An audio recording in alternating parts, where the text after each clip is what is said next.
Hey guys, welcome back to the Magfed Ranch Paintball channel. And today I wanted to talk to you guys about the top 5 things that you should be looking out for if you're just starting out into playing Magfed Paintball. Okay, but before we get into it, guys, subscribe to the channel, smash the like button, share. Come on, please share, because I'm trying to get this channel blown up. I'm trying to promote Magfed Paintball to its fullest. And of course, comment, guys. Let me know if you guys have any questions, anything you guys want to see, anything like that that you'd like me for a review better. Speaking of the reviews, guys, I know the reviews have been kind of obviously pretty raw. Obviously, you know, it's a lot of work to do all this stuff, and I get it. But if you guys want to see, you know, more in-depth content, just please let me know. Hit that subscribe button, help us push this channel up, and I'll definitely try to get more content out there for you guys, right? If you guys want to see some more reviews of some of these markers I have here in the back, or some more of the equipment, and actually get some to test videos, just let me know and we'll get that done, okay? Let's get into it. So the top 5 things that I would suggest getting into paintball, but specifically Magfed Paintball, are these, okay? First things first is reliability.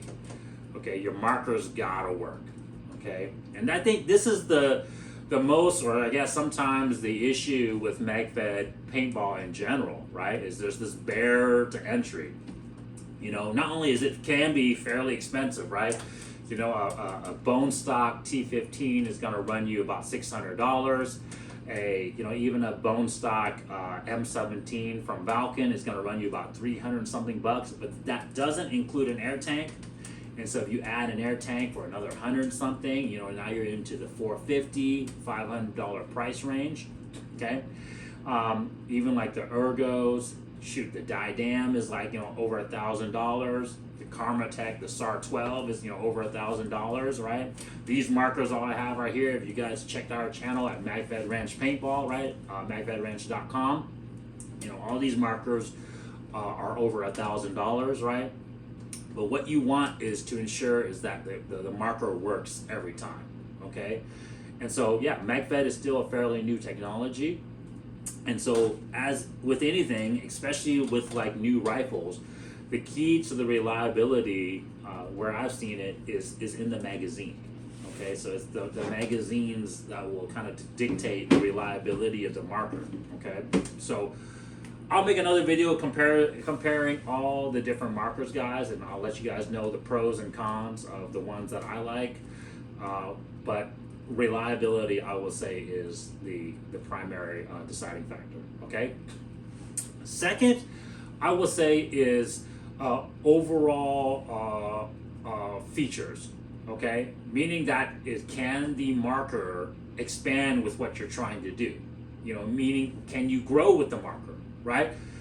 It's great that you get a Didam. Let's say you spend, you know, the $1,200, $1,300, $1,400. I don't know what the Didam is going for nowadays, but shoot, with inflation, who knows? But what, you know, after you pay that for that marker, what else can it do? You know, the Didam is pretty much kind of, it is what it is once you buy it, right? There's not much more. Yes, you might be able to add an optic to it. You know, yes, you might be able to add some other accessories to it. But for the most part, you know, it is what it is, right?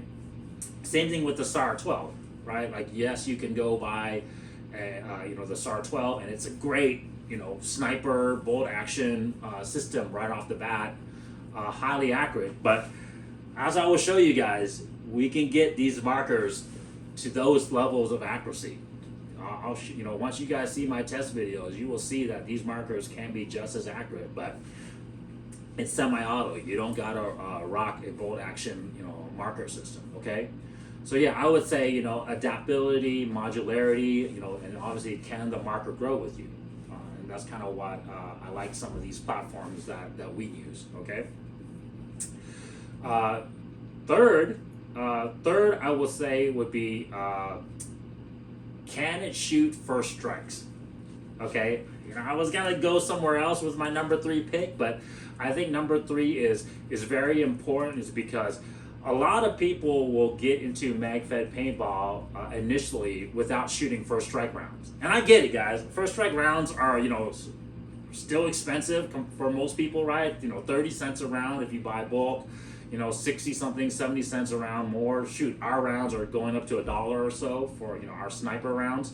So it can be very expensive to shoot first strike rounds, and especially train with them, practicing with them, right? So a lot of people can't get into it. So a lot of you guys will start out playing Magfed with just normal ball paintball, but eventually the urge, the capability, you're gonna want to play with first strike rounds, because the whole advantage of playing with Magfed Paintball, not only that it's freaking hella sweet and hella cool looking, I mean, that definitely is, we gotta look cool and shoot cool too, right? That's all more important than anything else, right? It's looking cool and playing cool. But in all seriousness, the first strike rounds is kind of what's going to give you the advantage of what a Magfed marker can do, right? Over a hopper style or a box mag style paintball marker, right?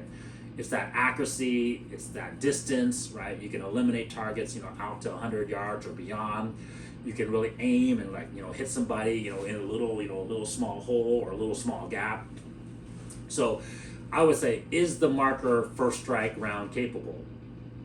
And so just kind of a side note, that kind of eliminates the Tippmann, TMC, right? Just great marker, Tippmann's super reliable, but not first strike capable. So hey, Tippmann, make it first strike capable, and I'd love to do a review on it. Okay. Fourth thing I would say would be kind of ease of maintenance, right? Ease of maintenance, because it's kind of one of those things. You go play at an event or you go play on the field. Last thing you want to do is kind of tinker with a marker all day long, or having a marker that's just super quirky or super just kind of hard to fiddle with, or just are prone to breakage, right? We talk about number one, reliability being most important, right? You want a marker that's not going to have to be fixed all the time just to play. And guys, I'll shoot some more videos about the different markers and their different air systems, and how to maintain them and what to look out for. But for the most part, these markers are becoming really less finicky, I will say, as long as you know how to set them up, and that's the key. So like I said, watch out for those videos where I kind of walk you guys through some of the things you want to look out for when setting up your markers, so that way they can be reliable and less of a headache, and just function properly. So I would say number 4 is maintenance. How easy is it to maintain, and how costly is it to maintain your marker? Okay.